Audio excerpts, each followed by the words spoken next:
Alors, on va aller modifier plusieurs choses maintenant, mais vous allez voir, c'est presque terminé. On va double-cliquer. Déjà, avec la flèche noire, je clique à côté du bloc. Rien n'est sélectionné, sinon je risque d'appliquer les choses sans le savoir. Je vais télécommander ça avec les styles.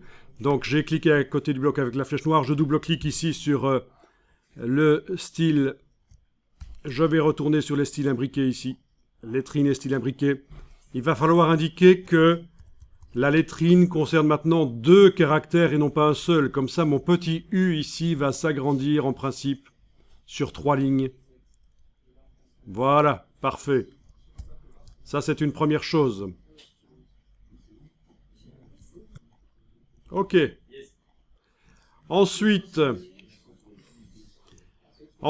il va falloir jouer sur le... Et ça devrait être la fin. Il suffit d'aller, toujours en n'ayant rien qui est sélectionné, c'est toujours mieux, jouer sur le style de caractère retrait gauche de la lettrine, celui qui permet de tirer la lettre vers l'extérieur du bloc. C'est celui-là, c'est ce caractère-là qui apparaît sous forme d'une boule, là, quand on est en affichage normal. Si on a un affichage aperçu, on ne le voit pas, c'est un espace en affichage normal.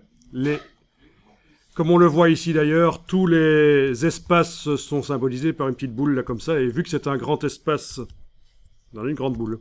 Ah. Donc, on double-clique à droite ici du nom du style retrait gauche de la lettrine.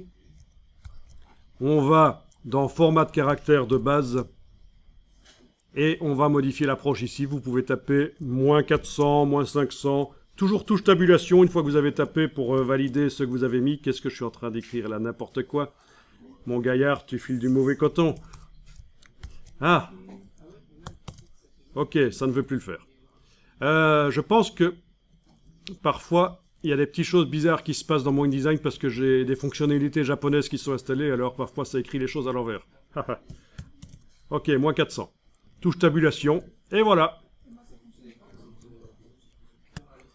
Donc voilà, c'est pas mal déjà ça, d'arriver à sortir la lettrine par le dessus, par la gauche, grâce à ce hack InDesign, qui est connu, hein, c'est...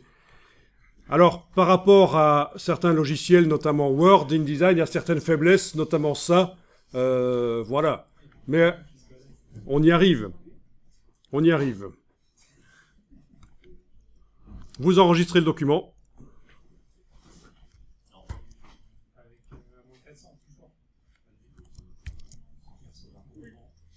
Voilà, vous avez choisi à quel point vous le faites sortir, -400, -300, enfin jusqu'à -600, quoi. C'est esthétique, ça dépend vraiment de vous après. Hein.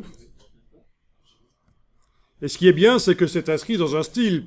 Et on peut donc l'appliquer automatiquement partout dans un document, là où il faut.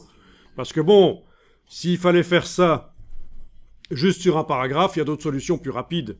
L'idée, c'est ici qu'on a vraiment un style qui va permettre en début de chaque article ou de chaque chapitre de mettre cette lettrine spéciale. Et vu que c'est un style, si on veut modifier la couleur, la police de caractère utilisée même, on va pouvoir le faire par la suite. Grande lettrine, style imbriqué.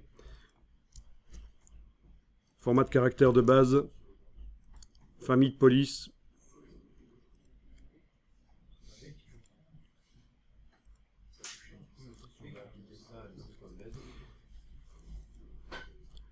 Voilà.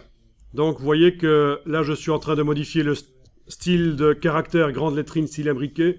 Je modifie juste ici la famille de police. Et évidemment, c'est mieux si on a choisi la police à un endroit où on les voit. Parce qu'ici, dans le style, on ne voit pas la police. Il y a des systèmes pour arriver à voir les polices, bien sûr, avant. Là, je suis obligé de faire un peu des essais, un peu comme je veux. Oh, comme c'est moche. Ne faites pas des choses pareilles. Hein. Style western, c'est... À moins que ce soit dans le sujet, pourquoi pas. En fait, je dis c'est moche, mais c'est une erreur de dire que c'est moche. Ce n'est pas adapté au sujet. Mais voilà. Donc, en communication, c'est vrai, l'esthétique, moche, pas moche, c'est un peu secondaire. C'est un peu un réflexe de débutant. Donc, ce qu'il faut, c'est avoir des choses adaptées à la communication, à ce qu'on communique au produit. Voilà.